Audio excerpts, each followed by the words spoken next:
euh, je me propose de vous parler de l'effet des crises sur le droit international. J'espère que vous m'entendez bien. Est-ce que vous pouvez le confirmer? Parce que j'ai l'impression qu'il y a des phénomènes d'écho. Non, c'est bon. Vous me suivez bien. D'accord.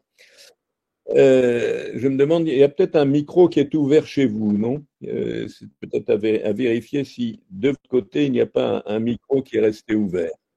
Parce que j'ai un phénomène de retour. Euh, donc aujourd'hui, j'ai prévu de vous parler de l'effet des crises sur le droit international. Alors, c'est un peu bizarre peut-être comme titre. Ça devrait plutôt être l'inverse. Euh, on devrait, et c'est en général la question que l'on pose, quel est l'effet du droit international sur les crises? Une crise qui se produit et puis que peut faire le droit international face à cette crise? Quel est son effet pour essayer de les prévenir ou en tout cas de résoudre ces crises? Alors, plusieurs moyens, vous le savez bien, sont prévus à cet effet. Il y a la négociation, la médiation, la conciliation, l'arbitrage, le règlement judiciaire. Bref, il y a toute une panoplie d'instruments qui sont d'ailleurs énumérés dans la Charte des Nations Unies et qui sont destinés à, à essayer résoudre, de mettre fin à des crises, et c'est ça l'effet du droit international sur les crises. Mais moi, vais vous parler de l'inverse. Je vais vous parler de l'effet des crises sur le droit international. C'est-à-dire, je fais la démarche contraire.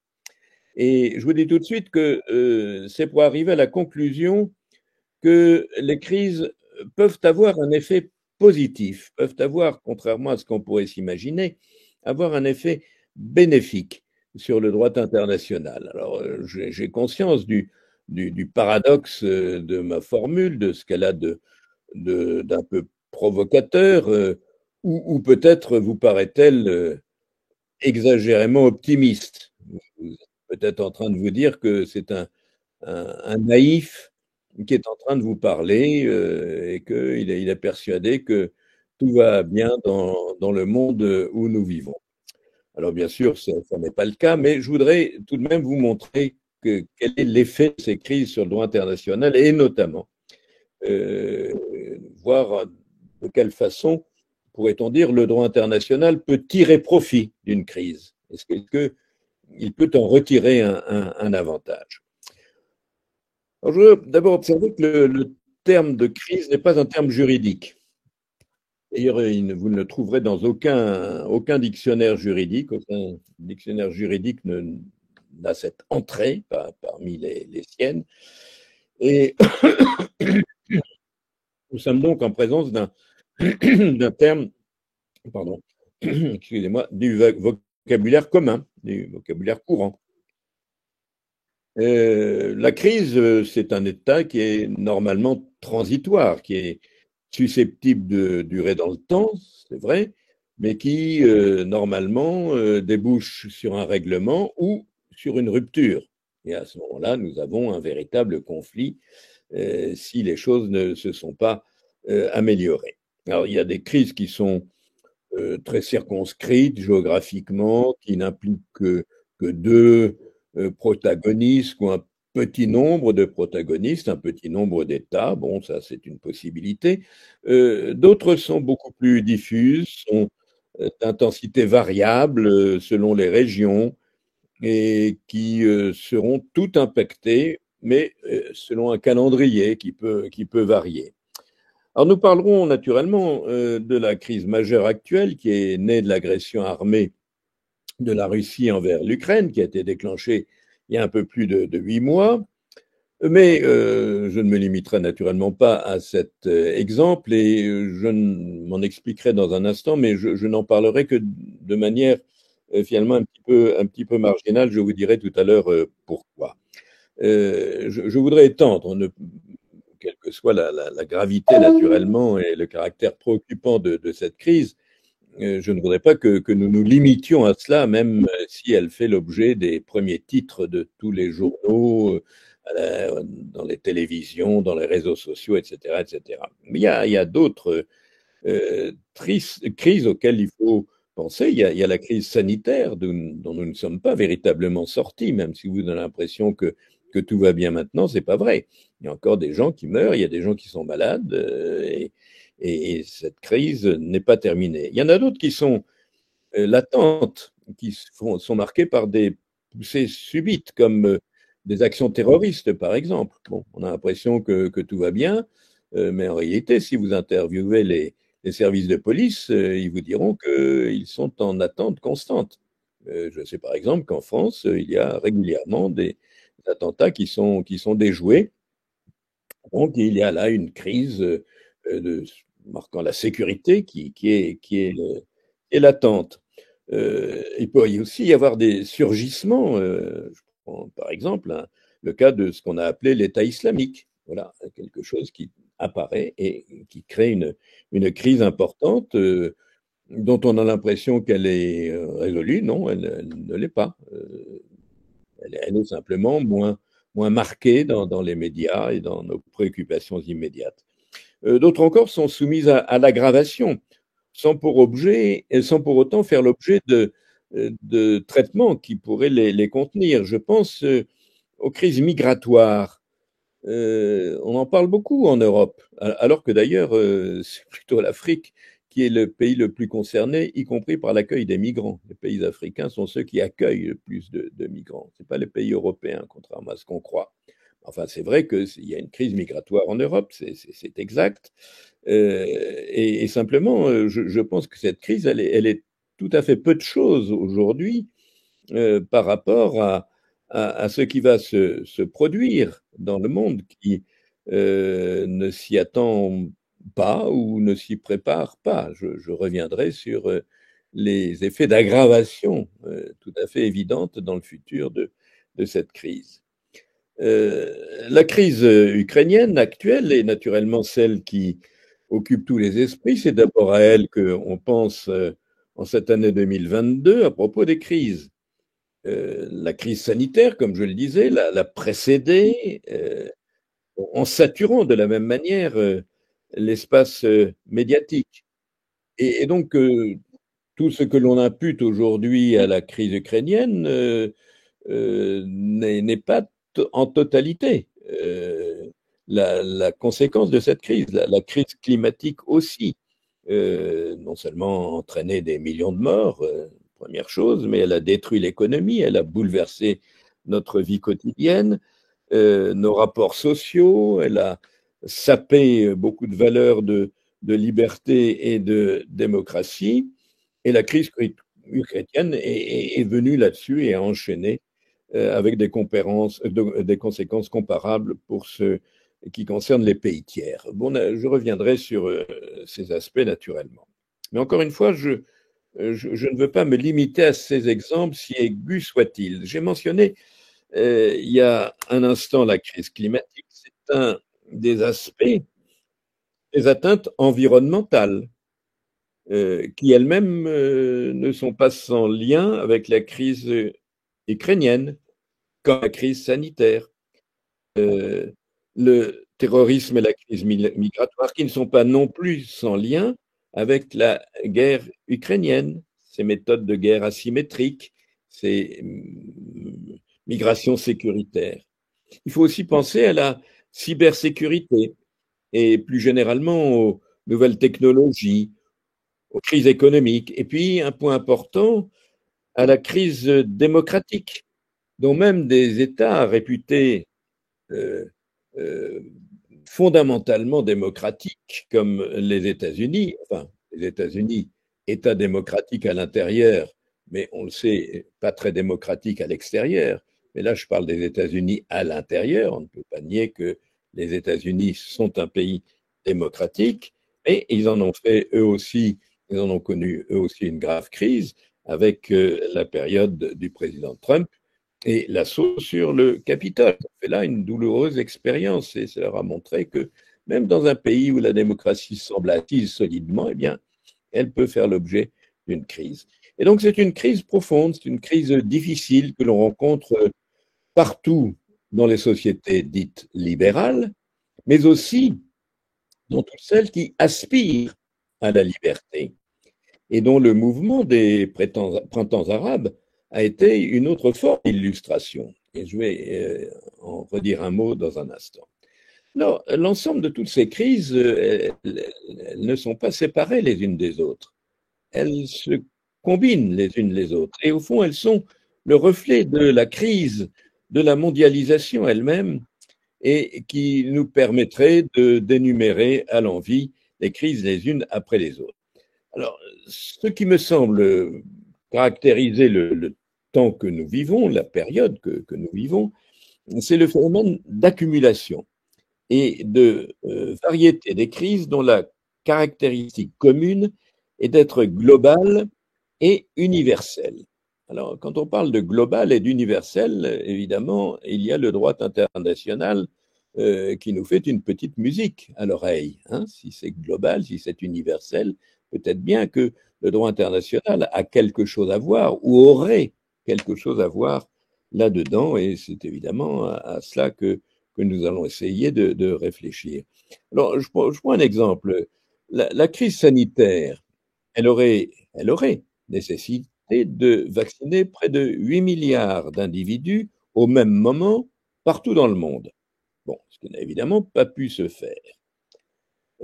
Si l'on conserve cet exemple, l'enjeu est donc le plus collectif qu'on puisse imaginer. Et il ne peut être donc surmonté que selon des approches et des modalités universelles à la mesure d'une situation dans laquelle tous sont impliqués. Et impliqués en tant qu'individus, c'est-à-dire en tant qu'être humain, menacé par un fléau sanitaire mondial. En sorte que, mécaniquement, les États ont un intérêt à collaborer. Ils ont intérêt à participer à une action commune pour pouvoir espérer parvenir ensemble à surmonter la crise. Ça ne peut pas se faire par une action isolée, chacun restant retranché derrière des murs, pour la simple et bonne raison que le virus ne connaît pas les frontières et que, de fait, chacun est affecté par ce qui se produit chez l'autre. Chacun a donc un intérêt direct à la fois à être informé de la situation de l'autre ou des autres et de participer à l'action commune, ce qui n'exclut naturellement pas des actions nationales propres. Et nous voici ainsi au cœur du droit international, à devoir nous interroger sur la société internationale que nous voulons et tel il convient de la régir par des principes, par des règles appropriées qui seraient adaptées à une société internationale qui n'est plus celle de 1648, du traité de Versailles qui s'allie, ni même celle de 1945. 1945, c'est très loin. Nous ne sommes plus du tout dans le monde de 1945. Et en 1648, quand ont été établis par les traités de Westphalie les fondements du droit international moderne, on a dû vous apprendre ça dans les cours de droit international, a été mis en avant le principe nécessaire d'égalité des États et son corollaire, la souveraineté, d'où l'expression d'égalité souveraine que vous allez retrouver bien longtemps plus tard, 3 siècles plus tard, dans la Charte des Nations Unies, à l'article 2, alinéa 1er. Alors rapidement, vous savez très bien qu'on va mesurer tout ce que ce principe d'égalité a de fictif et combien la souveraineté formelle peut se distinguer de la souveraineté réelle. Nous le savons aujourd'hui, parler de ce décalage est évidemment un truisme, mais il est certain que lorsque ce principe politique et juridique de souveraineté a émergé en 1648, il a été un progrès sur la situation du monde qui précède. Alors aujourd'hui, vous l'avez certainement lu ou entendu ici ou là, certains mettent en question la souveraineté elle-même et ils prônent la disparition de cette souveraineté. Je crois que le problème soit là. Il ne me semble pas nécessaire non plus de déterminer si on doit être pour ou contre la souveraineté. Vous savez, des gens qui vous disent oh, moi je suis contre la souveraineté de l'État. Bon, je crois que ça n'a pas d'intérêt. Ce qui me semble en revanche important de dire, c'est que la société ayant considérablement évolué, le principe de souveraineté qui en constitue le principal pilier. La souveraineté, c'est le pilier vers lequel convergent les autres principes. Bien, ce principe de souveraineté lui-même doit évoluer. Il ne s'agit pas de supprimer la souveraineté, il ne s'agit pas de l'enlever, il ne s'agit pas de la réduire, il faut l'évoluer. Il s'agit de faire en sorte que la souveraineté reçoive un contenu et des caractéristiques correspondant aux besoins de notre société telle qu'il est maintenant au XXIe siècle.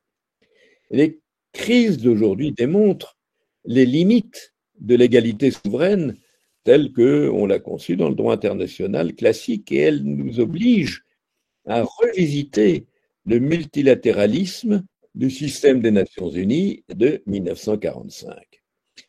À ce stade, nous pouvons aussi nous demander peut-être si nous ne souhaitons pas avoir une société plus solidaire, voyez, plus ouverte dans le cadre d'une mondialisation maîtrisée, comme beaucoup le réclament depuis longtemps. Et alors, les grandes crises que nous traversons aujourd'hui me semblent mettre un éclairage sur cette nécessité d'humanisation du droit international. Et elle trouve sa nécessité dans le fait que la mondialisation a accentué les écarts de revenus. Au niveau des individus, comme des peuples, les riches sont devenus de plus en plus riches et les pauvres sont devenus de plus en plus pauvres.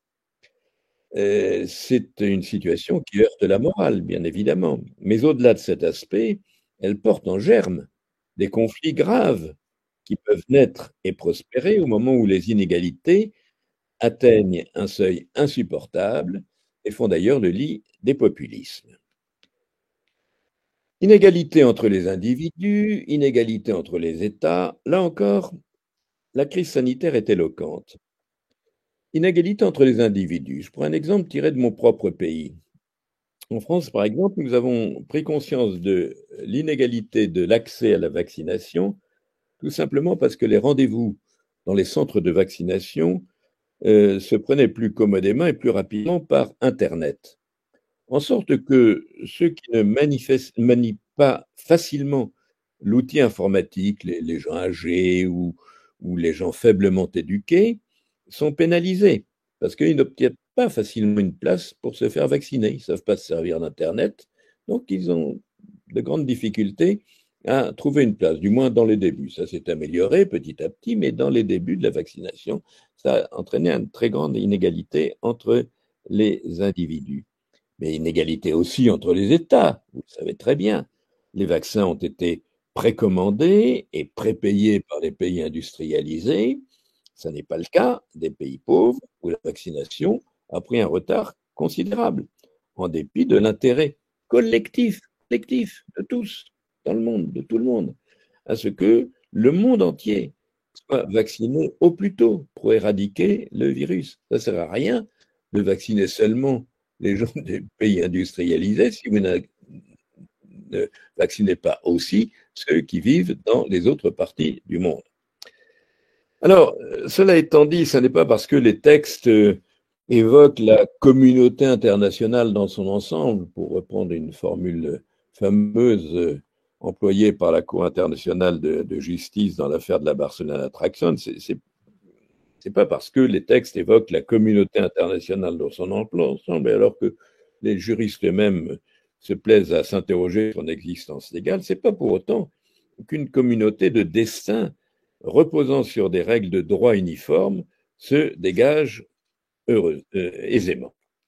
Alors, ces règles sont pourtant nécessaires, elles constituent, selon le mot d'Edith Brown Weiss, the glue that binds together diverse states, communities and individuals. C'est ce qu'elle dit dans son cours général extrêmement brillant qu'elle a délivré à l'Académie de La Haye en 2019. Et alors, autant de faire se peut, cherchons en effet un ciment qui nous unisse tous, dans les règles, hein. Et je ne cache pas mon inquiétude face à des interrogations telles que le fameux Is international law international? Est-ce que le droit international est international? Et au courant qu'on appelle les Comparative International Law Studies. Je laisse aussi de côté ici la question pourtant capitale, mais qui nous écarterait de notre sujet, de savoir de quel droit nous parlons, avec là aussi une crise de ce droit lui-même, crise des origines ou des modèles occidentaux contestés, tels qu'ils ont été mis par les travaux du japonais Onuma, qui a fait des essais connus sur Trans-Civilizational Perspective on International Law. Alors cette contestation, elle n'est d'ailleurs pas nouvelle.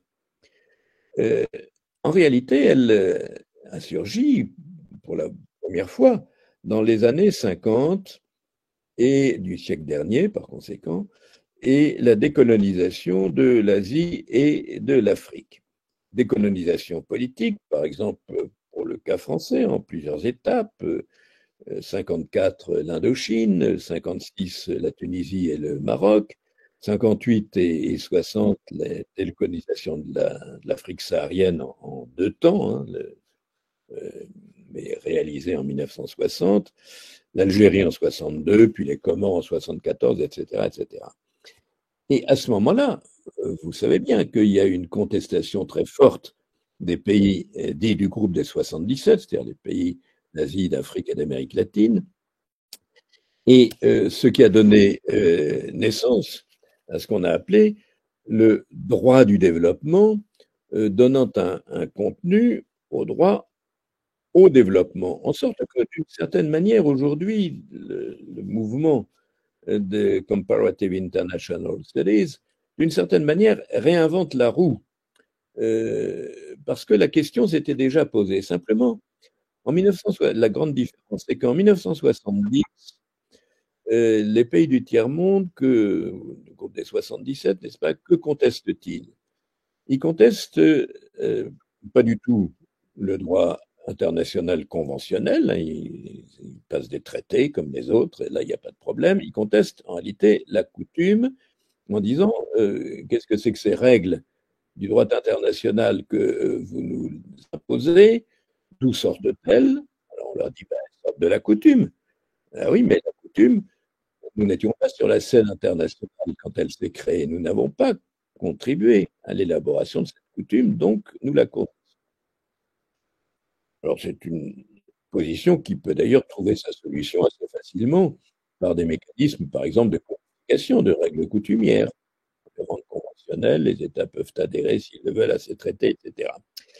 Euh, la caractéristique à l'époque, c'est que cette revendication de changement du droit international se fait à partir du droit international existant dont on propose une nouvelle lecture. Au fond, disons, pour simplifier, que le droit du développement de ces années 70 consistait à lire le droit international avec un prisme ou des lunettes qui étaient les lunettes des besoins des pays en développement. Il fallait dire, voilà, il y a des besoins des pays en développement qu'il faut satisfaire et donc nous devons lire les règles du droit international à la lumière ou avec les lunettes de ces besoins. Et c'est dans le cadre d'un droit international existant qu'il faut opérer les transformations nécessaires. Alors que le mouvement actuel passe par une action violente du droit international en disant il n'est plus adapté aux besoins, donc il faut le mettre par terre.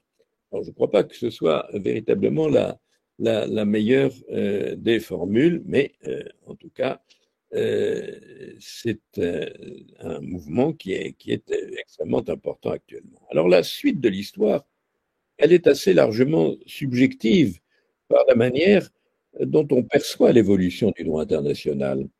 Elle est tout autant une question de volonté politique. Et c'est pourquoi, d'ailleurs, à la différence de beaucoup de juristes français, personnellement, je pense que le droit international est consubstantiel au projet politique. Je pense que le droit international est fondamentalement lié aux perspectives politiques.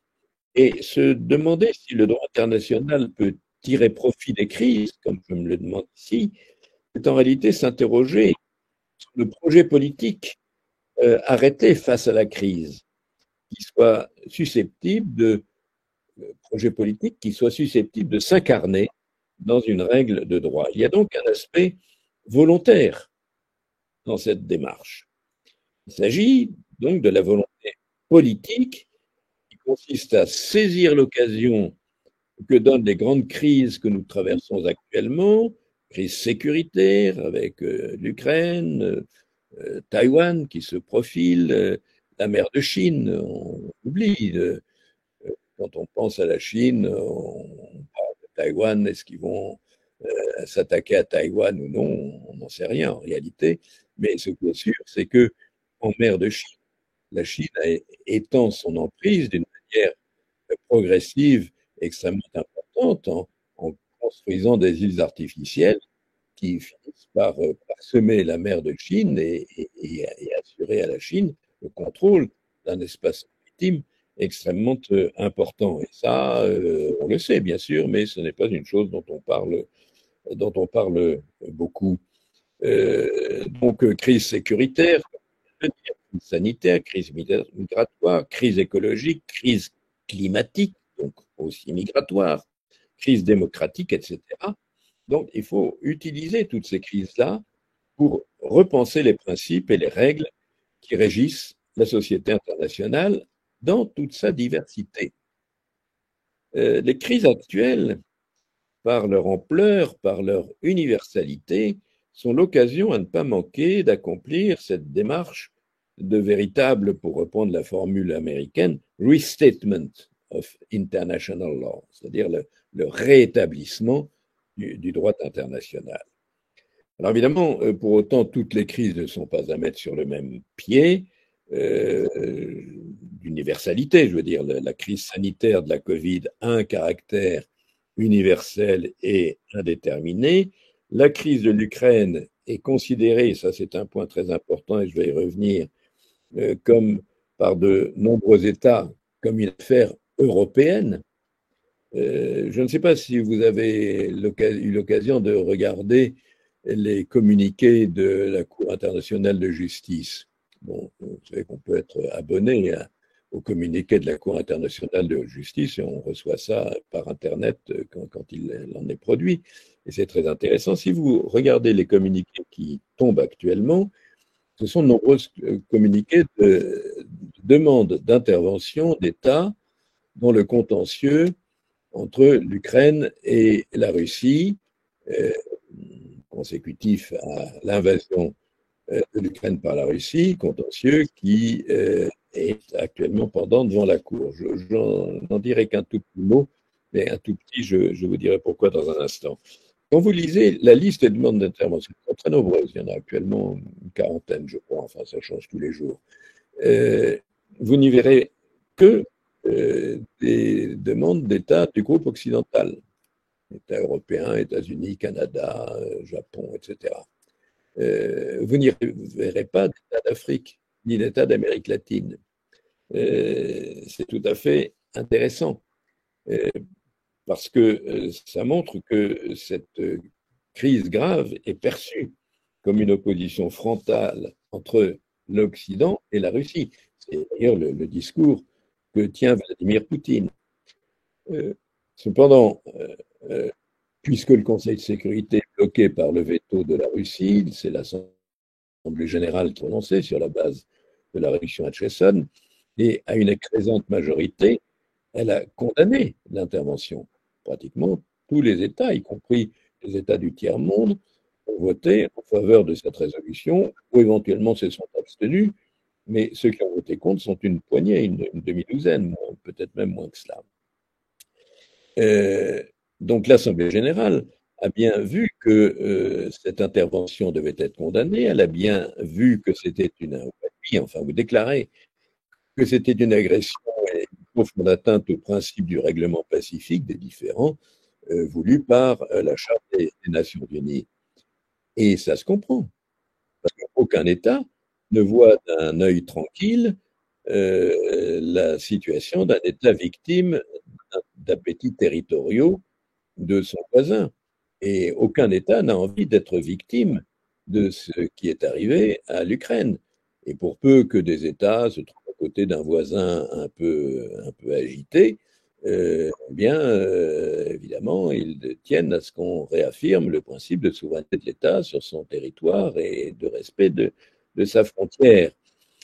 Ça explique aussi la politique un peu équilibriste de certains États.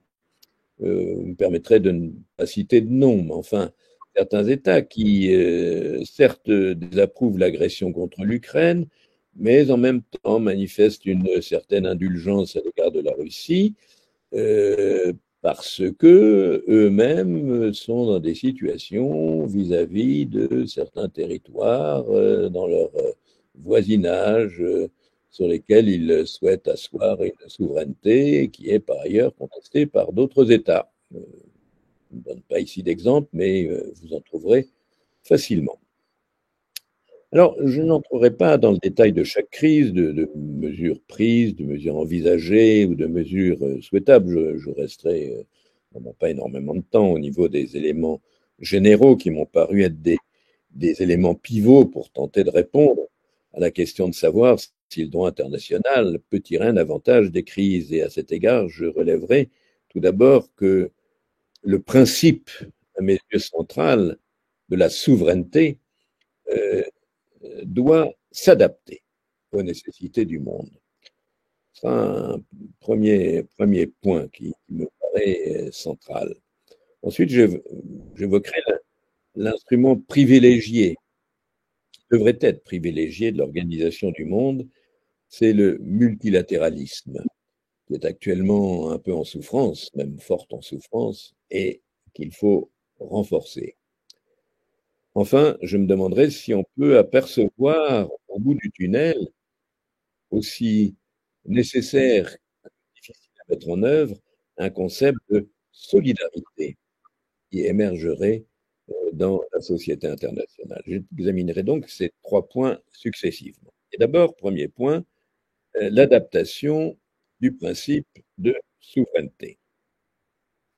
Alors, pour les raisons que nous savons, la multiplication des acteurs dans la vie internationale, hein, des acteurs dont certains entrent en concurrence avec les États qui sont eux-mêmes en concurrence entre eux, tout cela conduit à un monde de réseaux et d'interactions très complexes que le droit international doit refléter et surtout réguler pour prévenir les crises et les risques. Le temps n'est plus où, au plan international, on disait il y a les États et puis c'est tout. Non, non. Aujourd'hui, il y a les États, il y a les organisations non gouvernementales, il y a les individus qui jouent leur rôle, il y a les sociétés, il y a bon, des quantités d'acteurs qui ne sont pas tous, qui ne bénéficient pas tous du même statut. Par exemple, seuls les États peuvent aller devant la Cour internationale de justice au contentieux, mais c'est pas tout n'est pas dit là-dedans. Euh, n'est pas niable que les États, les organisations internationales, les organisations non gouvernementales, les individus, tout ce monde-là agit et interagit, et il faut bien que d'une manière ou d'une autre, le droit international le prenne en compte si on veut rendre possible la paix, la coexistence et peut-être même l'harmonie que l'on recherche. Parce que vouloir la paix et la coexistence, c'est bien, atteindre l'harmonie, c'est mieux. On n'y est pas, on est loin, mais on peut toujours espérer. Et la crise climatique est un exemple très parlant à cet égard. Euh, En effet, le principe doit être aménagé. Et je prends l'exemple de la crise climatique. Je prends l'exemple des atteintes à la forêt amazonienne, principalement par le Brésil, mais enfin pas seulement le Brésil. Hein. La forêt amazonienne, elle couvre des espaces qui dépassent le territoire brésilien. Enfin, c'est évidemment le Brésil qui est dans la majeure partie et qui est un peu sur la sellette dans cette affaire. Alors, la souveraineté territoriale du Brésil, la majeure partie de la forêt amazonienne, n'est naturellement pas mise en doute, mais les nécessités impérieuses de la crise climatique et de manière générale des atteintes critiques à la situation environnementale de la planète supposent que les modalités d'exercice de la souveraineté brésilienne soient aménagées pour répondre à cet équilibre. Bon, le Brésil est souverain, d'accord, mais tout le monde est intéressé par la forêt amazonienne. Alors comment essayer de tenir un petit peu la balance entre la souveraineté de l'un et les intérêts des autres? C'est un petit peu, pour faire comprendre, je n'aime pas beaucoup prendre des exemples tirés de l'ordre interne, mais enfin parfois c'est utile pour illustrer. Euh, Quand vous êtes propriétaire d'un appartement dans un immeuble ou enfin d'une maison tout simplement, vous êtes propriétaire, bon très bien, vous faites ce que vous voulez, mais vous ne pouvez pas toujours faire exactement ce que vous voulez parce que vous avez des plans d'urbanisme, vous avez des exigences esthétiques. Hein, quand vous êtes dans les jolis villages qui entourent Tunis en bleu, eh bien vous ne pouvez probablement pas peindre vos portes en vert pomme quand l'harmonie c'est autour du blanc et du bleu. Et on vous invite à conserver cette harmonie qui fait la richesse de la ville. Donc il y a des contraintes qui ne remettent pas en cause votre droit de propriété, mais qui aménagent, qui vous obligent à aménager votre liberté de vous comporter en propriétaire. Eh bien, c'est un petit peu mutatis mutandis, la même chose où la crise climatique, les nécessités environnementales font émerger une formule que je qualifierais volontiers de souveraineté aménagée. Vous voyez, les États sont souverains, mais c'est une souveraineté aménagée pour permettre la mise en œuvre d'un principe nouveau qui est issu du droit de l'environnement, qu'on appelle le No Harm Principle, c'est-à-dire l'idée que on ne peut pas utiliser le territoire d'une manière qui soit dommageable. Il y a un principe de ne pas causer de dommages. Vous êtes souverain, mais vous ne devez pas causer de dommages aux autres. Il y a un bruit de fond étrange, et il ne vous gêne pas, vous n'entendez pas? Moi, ça va? Bon, parce que moi, j'ai un bruit constant de micro. Enfin bon. Alors, principe donc d'action non dommageable. Ce principe est issu de la déclaration de Stockholm de 1972, de Rio de 1992, et il a été reconnu par la Cour internationale de justice comme un principe coutumier. Ça, c'est ce qu'elle dit dans son avis de 1996 sur la licéité de l'arme nucléaire. Dans cet avis consultatif, la Cour parle du no harm principle, c'est-à-dire de l'action d'une manière non dommageable.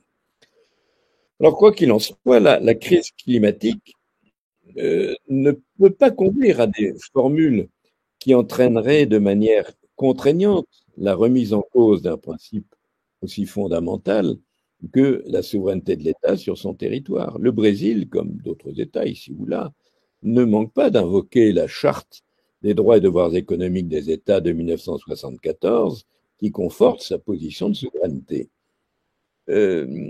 J'attire quand même l'attention sur le fait que 1974, c'est un demi-siècle maintenant. C'est pas un texte tout à fait récent. Bon, c'est vrai que la Société internationale de 1974 n'est pas fondamentalement différente, au moins quantitativement, de celle d'aujourd'hui. Mais enfin, tout de même, les esprits en 1974, ce n'est pas les esprits en 2022. Et ce genre de situation peut donc déboucher sur une crise extrêmement grave si on observe la rapidité de la croissance de la dégradation de la forêt amazonienne, et d'autres d'ailleurs. Cette situation nécessite le dialogue et la négociation paradis seulement incitative, et puis aussi appel à des doctrines, par exemple, ce qu'on appelle le common concern of humankind, le common concern of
marche apparemment.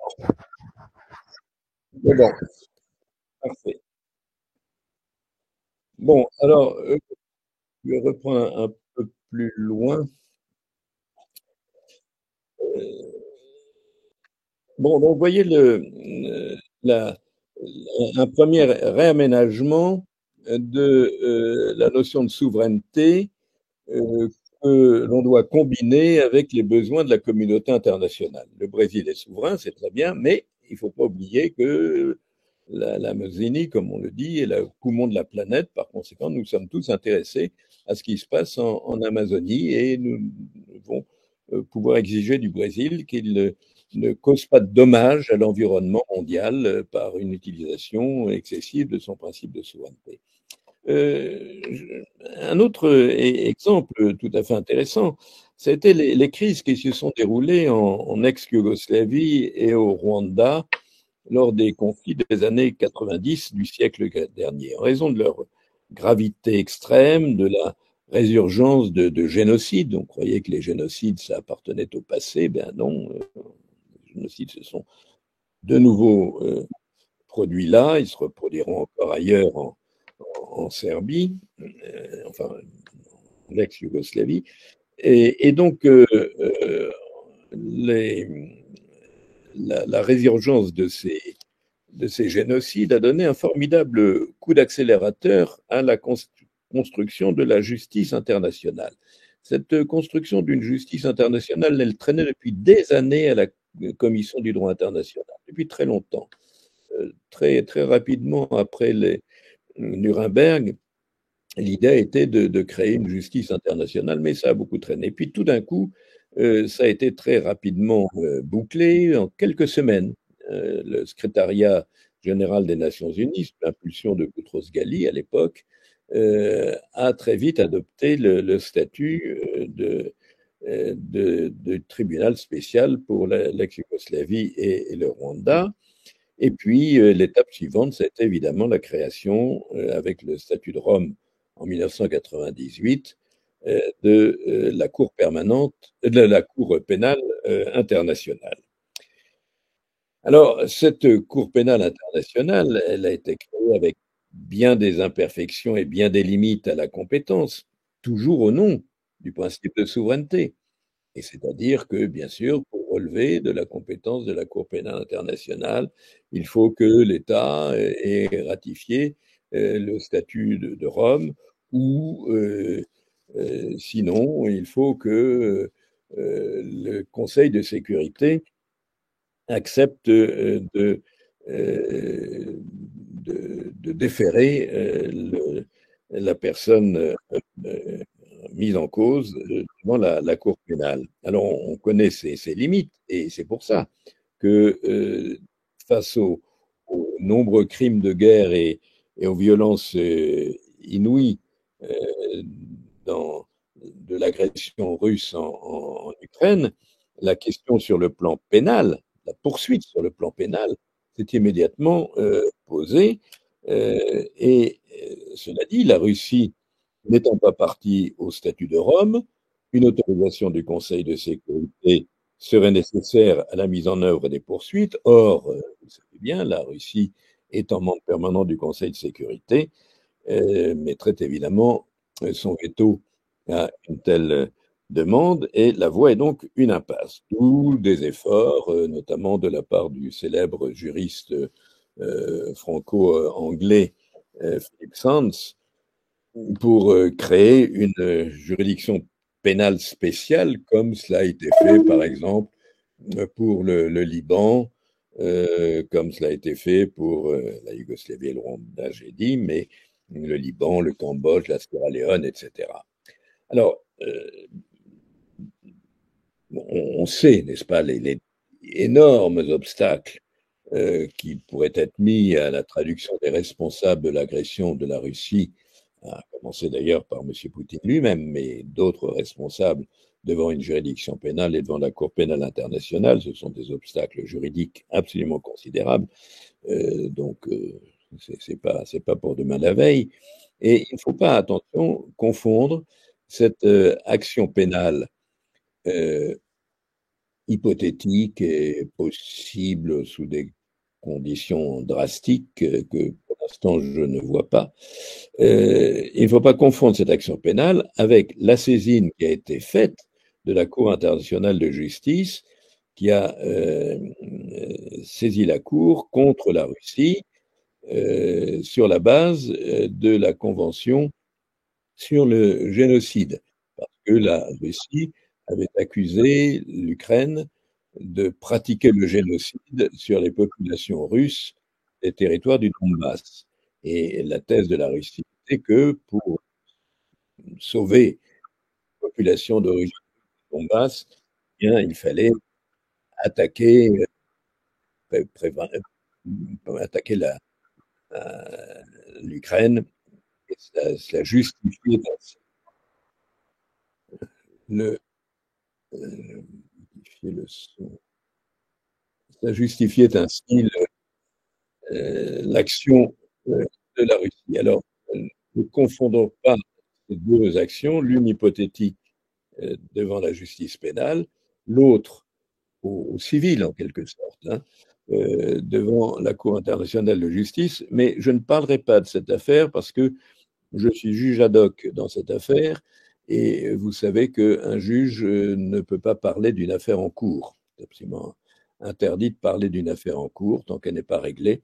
Donc je ne peux pas, étant directement impliqué, je ne peux pas vous en parler davantage. Je peux simplement vous expliquer ou indiquer, comme je l'ai fait tout à l'heure, parce que ça c'est tout à fait public, qu'il y a des demandes d'intervention en grand nombre de la part d'États tiers qui se considèrent comme euh, susceptibles d'être intéressés par l'affaire. Alors, au-delà de ce principe ou de ces cas précis, je pense que les crises humanitaires si graves ont permis d'abord l'émergence d'un système qui a contribué à forger la conscience que le principe de souveraineté ne permet pas de tout faire et que le principe de souveraineté n'exclut pas des formes de contrôle et même des sanctions, sanctions pénales en l'occurrence. Ça veut dire que les États ne peuvent plus tout faire, n'importe quoi, n'importe quelle violation, et c'est évidemment ça extrêmement important pour ce qui concerne la violation des droits de l'homme. Un État ne peut pas impunément violer les droits humains, les droits de la personne humaine, sous prétexte qu'il fait des choses à l'intérieur de ses frontières. Pas plus que vous n'avez le droit de torturer à l'intérieur de votre domicile. Votre domicile, il, il- il est inviolable, sauf que, hein, bon, voilà, c'est la même idée. Et certainement que la crise ukrainienne souligne les insuffisances dont on avait déjà conscience, mais elle met en évidence, et c'est en ce sens que je dis qu'elle peut apporter quelque chose, elle met en évidence la nécessité politique et juridique de corriger ces insuffisances. C'est pas normal que pour des raisons purement procédurales, on puisse laisser des gens échapper à la sanction qu'ils méritent, ou en tout cas au procès qui doit leur être intenté, alors que d'autres n'auront pas, si j'ose dire, la même chance en mettant ça entre guillemets. Donc, c'est très compliqué, c'est très long, c'est un prix élevé à payer, mais il faut avoir conscience de cela. Et alors, la, une fois qu'on a pris conscience de tout ça, comment même peut-on essayer de mettre en œuvre? Comment peut-on opérer des transferts de compétences? En effet, la souveraineté est souvent affectée par des transferts de compétences. Évidemment, un transfert de compétences, ce n'est pas un transfert de souveraineté. Non, c'est pas la même chose. Transférer la souveraineté, transférer une compétence, c'est pas la même chose. Mais tout de même, ça veut dire, quand on parle de transfert de souveraineté, ça veut dire que de transfert de compétences, pardon. Ça veut dire que dans un domaine donné, un État ne peut pas agir seul ou, ou qu'il ne peut pas agir parce qu'un autre organe, une autre autorité va agir à sa place. Un exemple qui est très caractéristique, c'est celui de l'Union européenne et des politiques communes. Il y a des politiques que l'Union exerce à titre exclusif. par exemple, la réglementation de la concurrence. Ça, c'est l'Union qui exerce les compétences, c'est pas les États. Et puis, il y a des compétences partagées, par exemple en matière de politique agricole, en matière de transport. Et la crise sanitaire de la Covid a précisément mis en évidence l'inconvénient de ne pas avoir mis en place une politique commune de la santé. Parce que si on avait mis une politique commune de la santé en Europe, eh bien, ça aurait permis, au moins au début, de beaucoup plus vite réagir, de beaucoup mieux, oui, agir plus vite. Et la rapidité de la chose est évidemment très importante dans ce cas-là pour essayer de contrôler le développement du virus. Donc, de maladresse, des décisions ont été commises qui ne l'auraient pas été probablement si on avait eu une politique commune. Alors c'est vrai que par la suite, l'Union européenne a montré qu'elle pouvait agir dans la justice et la solidarité entre ses membres. C'était très bien de ce point de vue-là. Et on peut espérer que l'Union continuera à être consciente de ce genre de situation. C'est d'ailleurs dans le cas de la crise sanitaire, le cas de la crise ukrainienne, euh, qui, a, qui met à mal actuellement les solidarités européennes. Bon, l'Europe est très solidaire, bien sûr, elle condamne, elle soutient l'Ukraine, etc., etc. Bon, parfait. Mais quand il s'agit du prix du gaz, quand il s'agit des fournitures dont nous avons besoin, de l'idée qu'il fera froid cet hiver et qu'on aura besoin de se chauffer, etc., qu'on a besoin d'essence pour mettre dans les voitures, enfin bon, tout ce que nous savons des prix de l'énergie, du prix de l'électricité et autre chose, à ce moment-là, la solidarité devient beaucoup plus difficile à maintenir. Alors, ce qui est vrai, et ça, personnellement, je rends tout à fait hommage à l'Europe de ce point de vue-là. C'est vrai qu'elle met en place un maximum de convergence. On a souvent dit que euh, Vladimir Poutine avait réussi une chose, c'était de renforcer la solidarité et la cohérence de l'Union européenne. Bon, c'est peut-être allé un peu vite hein, et un peu loin de dire ça, parce que je suis pas sûr quand même que ces solidarités et ces cohérences soient aussi considérables. Mais en tout cas, c'est vrai que cette crise a démontré l'absolue nécessité du compromis et des cohérences. Euh, bon, il y aurait aussi beaucoup à dire, mais le temps tourne et on est à l'abri d'un autre incident technique, donc il faut prendre des mesures préventives. Donc je saute un petit peu sur ce que je voulais vous dire des relations à travers la crise sanitaire entre l'OMS et les États, mais enfin bon, laissons cela de côté. Et venons-en à l'idée que si qu'il faut maintenir les meilleurs circuits possibles pour essayer de limiter l'expansion de mots, et c'est mots MAUX, hein, et c'est vrai en particulier de la Covid, par-delà les frontières. Et en effet, la notion de frontière, une notion qui est devenue extrêmement complexe. Face précisément aux crises que nous vivons. C'est le dernier élément de la souveraineté. La frontière, c'est la ligne à l'intérieur de laquelle la souveraineté s'exerce.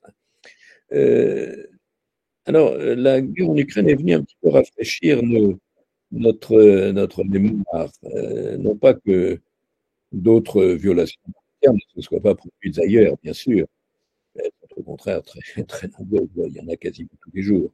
Mais une guerre d'agression de l'ampleur de l'attaque de la Russie contre l'Ukraine, avec sa potentielle expansion en Troisième Guerre mondiale, avait un relent de Deuxième Guerre mondiale. C'est ça qui a fait peur. C'était l'idée que le risque existe toujours. Tout ceci sera sur une Troisième Guerre mondiale. Le risque, c'est aussi, même s'il est à mon avis faible, enfin, après tout, je n'en sais rien, c'est le risque nucléaire qui a été plusieurs fois agité.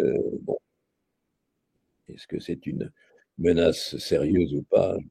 la compétence pour répondre. Je ne sais pas si quelqu'un est en mesure de le faire, mais tout ceci a évidemment donné une un sens extrêmement grave, extrêmement préoccupant à cette violation de frontières. Et cette violation de frontières, elle a montré aussi que des retours en arrière par rapport à des principes qu'on croyait bien établis, et auxquels on s'était habitué, que ce retour en arrière était toujours possible. Au fond, euh, les Européens en particulier ont été tout à fait pris de court par cette guerre en Ukraine.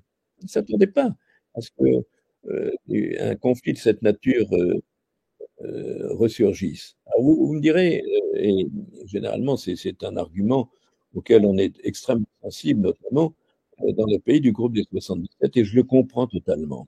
Vous me direz, mais on n'a pas fait tellement attention de ça à l'Irak, à la Syrie, à la Libye, etc. On n'a pas, et c'est vrai qu'on n'a pas suffisamment prêté attention, qu'on n'a pas été suffisamment vigilant. On n'a pas, et quand je dis on, je veux dire l'Europe, hein, l'Occident. Et je comprends de ce point de vue-là tout à fait, bien qu'étant occidental moi-même, et je ne cherche pas à cacher ma qualité, je suis ce que je suis, et je n'ai pas de raison de ne pas le dire.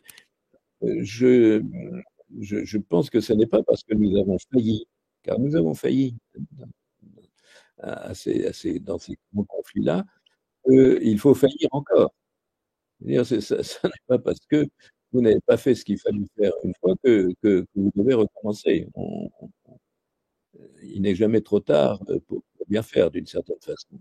Et je pense que nous aurions dû mieux faire, certainement, dans les conflits que je viens d'évoquer, mais il faut donc, il aurait fallu les prendre encore plus au sérieux qu'on l'a fait, et pour ce qu'ils étaient, et pas simplement pour ce qu'ils nous menaçaient. Bon, nous avons manqué, c'est vrai.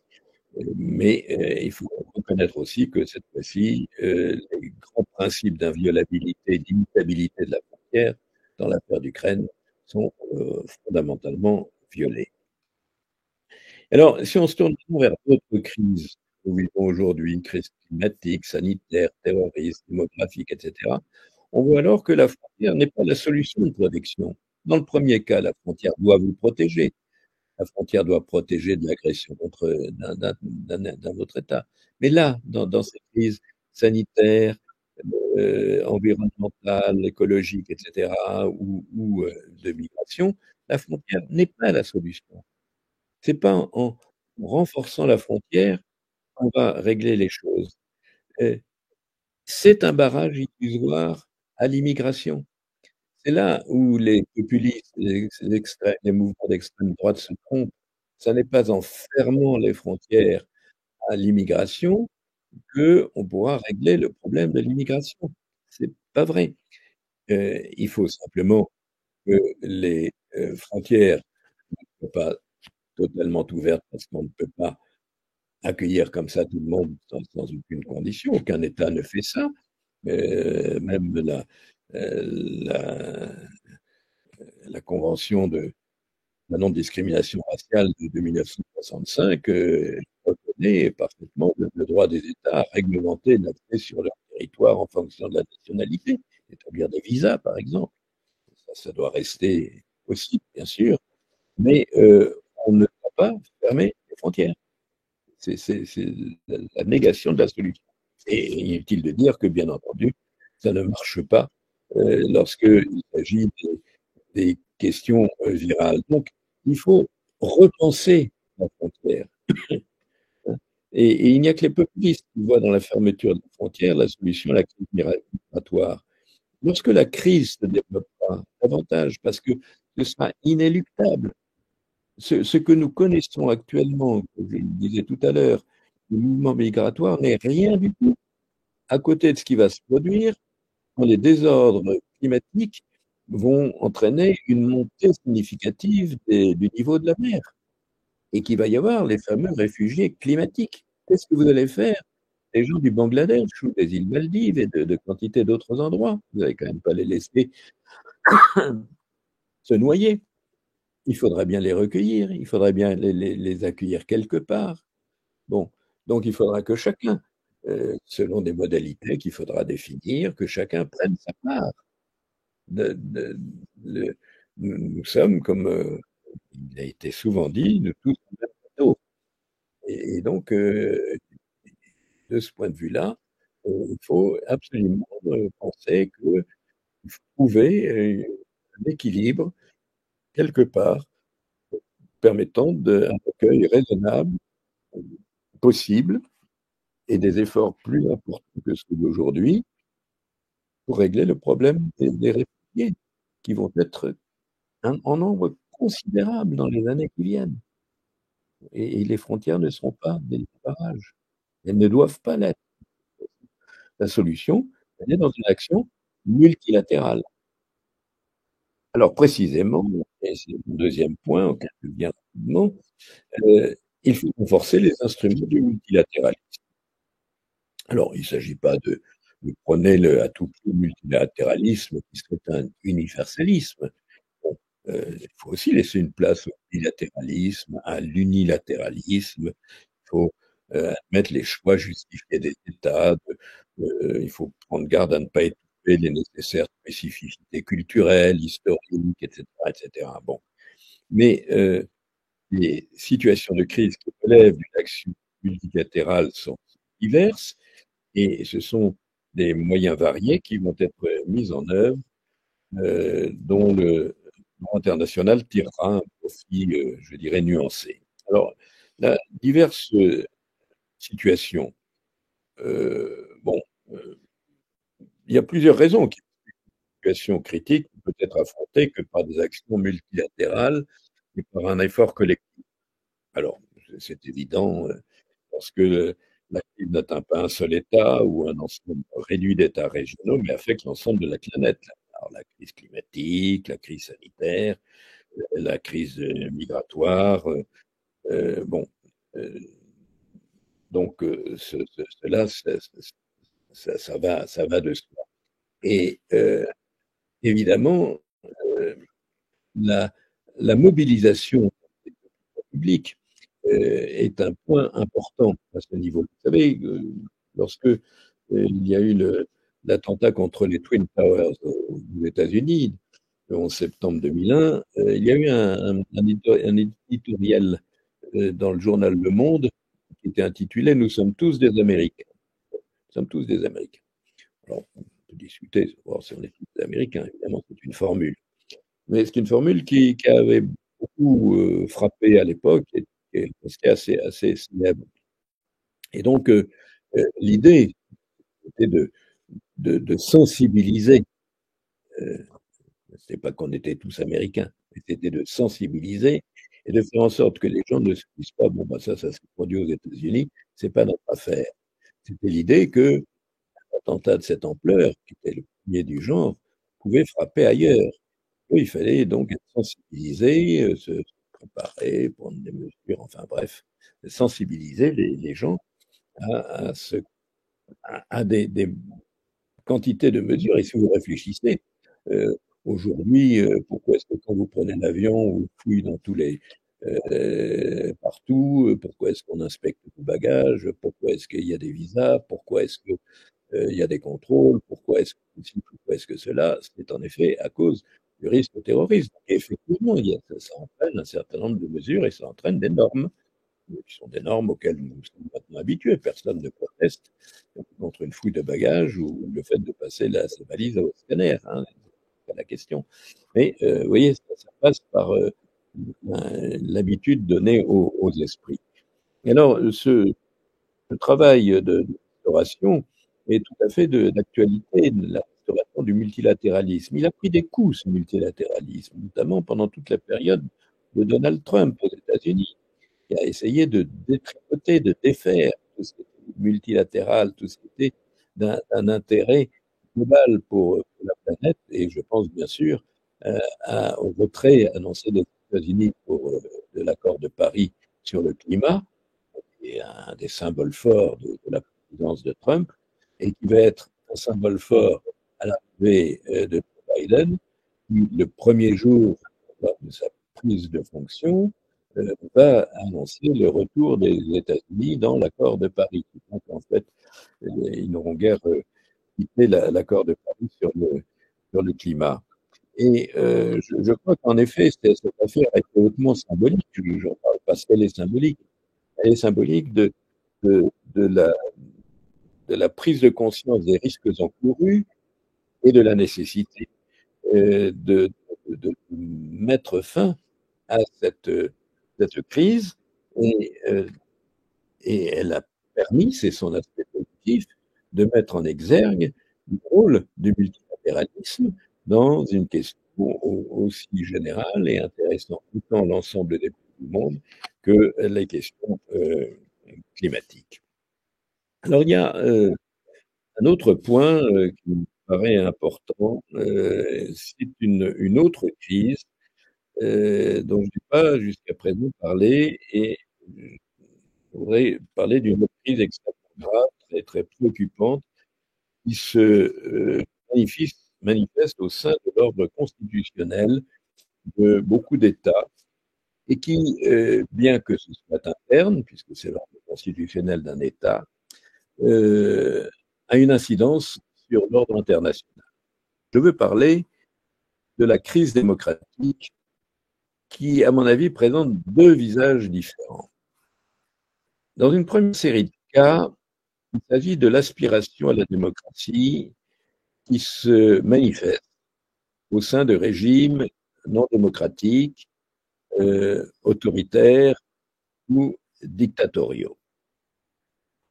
Le plus souvent, dans ces États, la démocratie est restée inconnue, faute de fondements historiques et culturels indispensables à son établissement et à son maintien.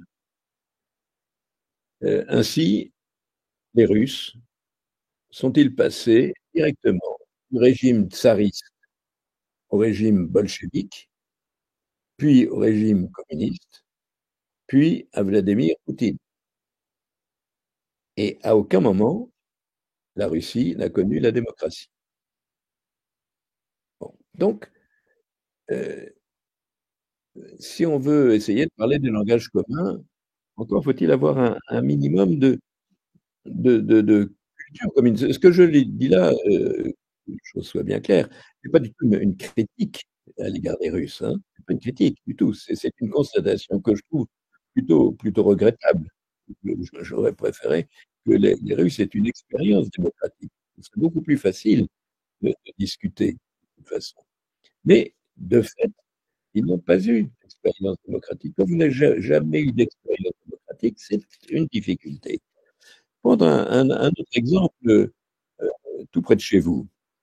Un Algérien, aujourd'hui âgé de 80 ans, il avait un peu plus de 20 ans à l'indépendance. Et il espérait la liberté au sortir du régime colonial français. Mais le régime du FLN, le régime des militaires, le régime du parti unique vont finalement l'accompagner toute sa vie durant. Et l'Algérie n'a pas connu la démocratie. L'institution de régime de parti unique lors de l'accession à la dépendance de nombreux pays d'Afrique et d'Asie, au motif de réaliser, comme je disais, l'unité nationale et le développement économique. L'institution du parti unique, qui n'était pas une mauvaise idée en soi pour en effet essayer de réaliser l'unité nationale qui avait été mise à mal par le régime colonial, les divisions ethniques, etc., etc. Bon, on ne peut pas refaire toute l'histoire. Mais de fait, ce système-là a fait que ces États-là n'ont pas non plus reçu la démocratie, ils sont passés directement de l'oppression coloniale à des régimes autoritaires et non démocratiques. Et pourtant, les peuples aspirent à cette liberté. Les printemps arabes en ont été un symbole éloquent. Et le rôle déclencheur joué par la Tunisie a été universellement salué. Rappelez-vous, au moment où ce mouvement est lancé, la Tunisie a été montrée comme un véritable exemple à suivre. Bon, alors, bah, me lancer dans l'analyse de ces mouvements, je n'ai d'ailleurs pas la compétence ni la prétention.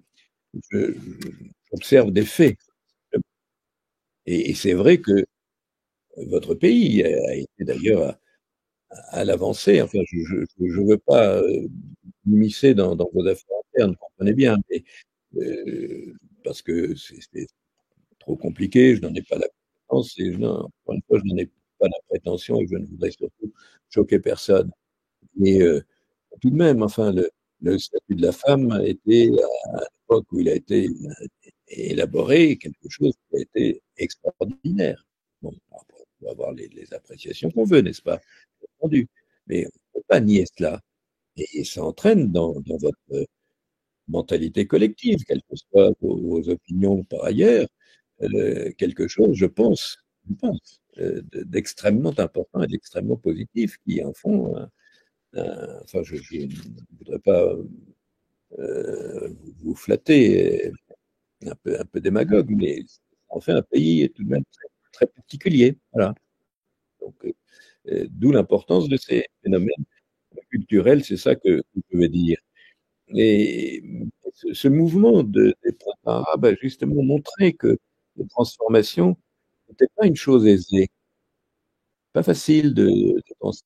Il suffit pas évidemment de bon, et je pense aussi que, heu, là encore, la communauté internationale n'a pas joué un rôle qu'elle aurait pu jouer, n'a pas suffisamment soutenu ou donné les appuis multilatéraux que ce mouvement aurait mérité de recevoir.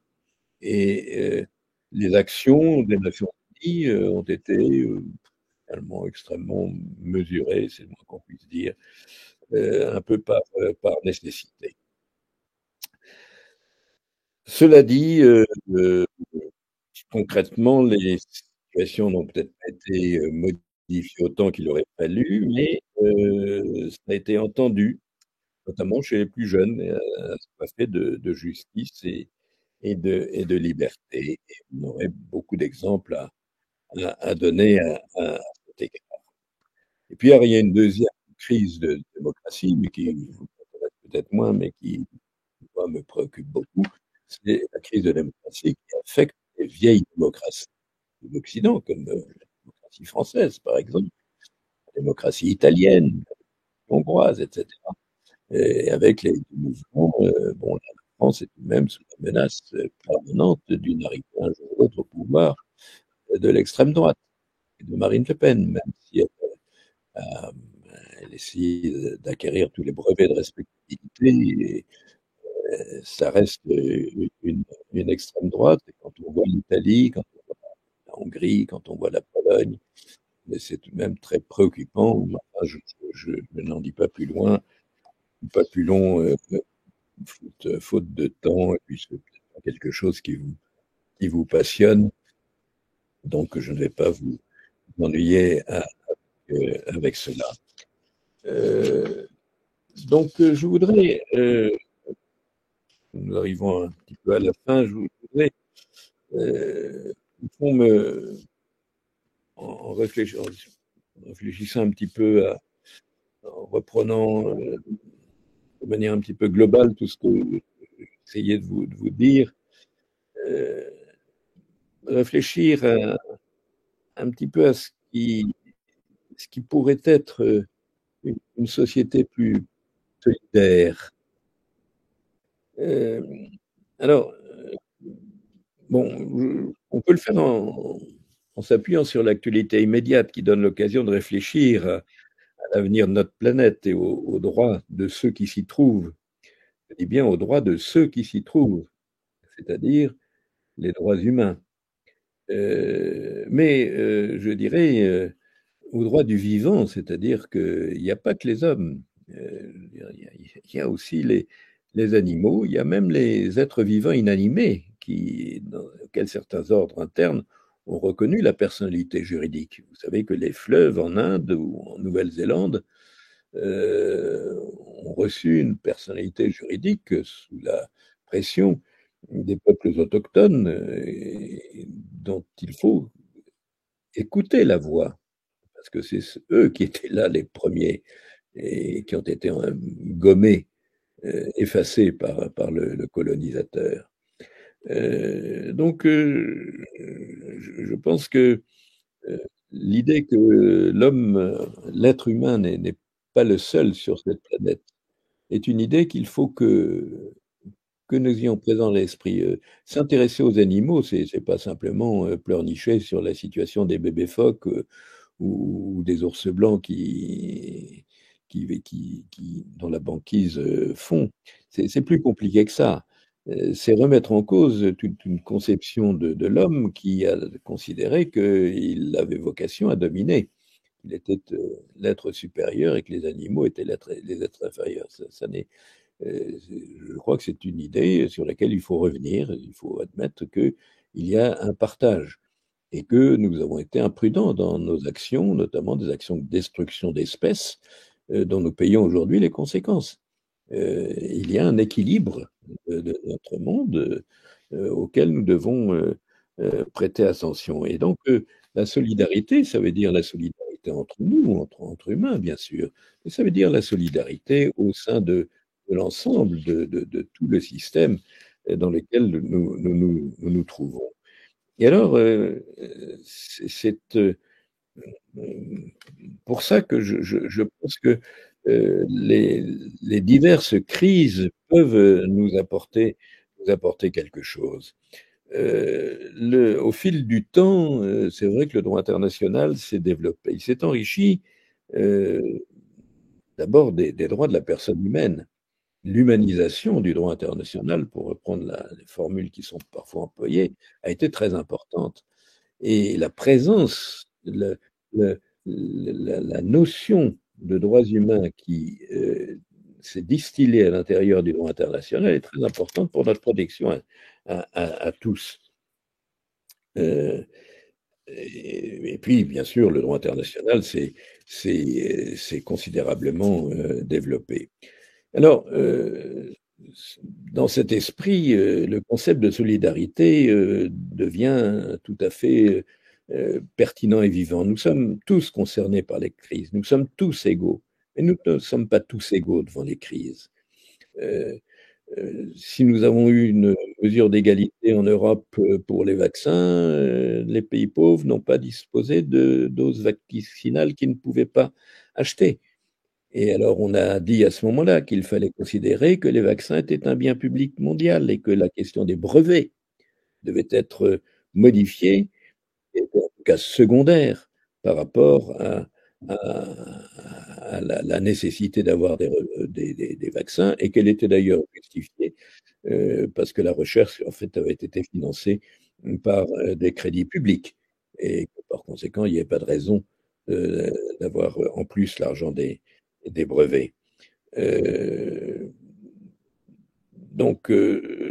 la solidarité, c'est aussi l'idée que pour régler, enfin pour trouver des solutions aux problèmes des migrations, eh bien, il faut arriver à stabiliser les populations. C'est pas par plaisir que les gens émigrent. Euh, C'est pas par plaisir qu'ils quittent leur pays. Bon, moi, j'ai fait une partie de ma carrière à l'étranger parce que je l'avais choisi. Alors, j'étais très content d'aller à l'étranger. Ça m'a beaucoup apporté, ça m'a ouvert l'esprit. Et puis, j'ai pu rentrer chez moi quand je voulais.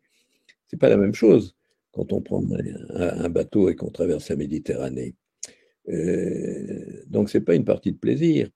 Et donc, l'intérêt, c'est d'arriver à stabiliser les gens sur parce qu'ils ne demandent pas mieux que de rester chez eux, à la condition d'avoir des conditions de vie qu'il faut leur assurer. Et donc, là, nous avons un intérêt, tous, à faire les efforts nécessaires par un effort de solidarité, pas seulement pour des raisons de philosophie et de morale, qui d'ailleurs ont tout à fait leur place, mais nous avons un intérêt global à aider à l'aide à l'aide intelligente, pas celle qu'on a pratiquée pendant des années et des années, à une aide de solidarité dans des programmes qui stabilisent les populations. D'une certaine manière, la solidarité, de ce point de vue-là, est un autre visage de l'intérêt général qui est lui-même un autre visage de la sécurité.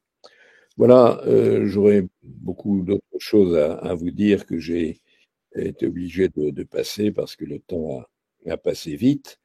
Euh, je laisse toutes ces questions un petit peu en suspens. Il appartiendra à vos générations certainement de mettre en œuvre des nouveaux principes de droit international. Je pense que la Tunisie aura son mot à dire. Vous avez dans votre pays de très bons juristes, vous avez de nombreux juristes, et parmi ces nombreux juristes, de très bons juristes qui méritent par conséquent d'être entendus dans le concert des nations. Je ne citerai pas de nom de grands juristes tunisiens vivants. Je citerai, ça c'est la coutume, on ne parle pas des vivants, on ne parle que des morts. Et je voudrais rendre hommage à deux très grands juristes que j'ai bien connus autrefois, Habib Slim et Lazare Boni, qui ont été mes condisciples et avec lesquels j'ai beaucoup travaillé. Mais après eux, il y a les vivants, et dans ces camps, beaucoup d'hommes et de femmes de grand talent qui, j'en suis sûr, aideront le monde à améliorer sa situation. Je vous remercie.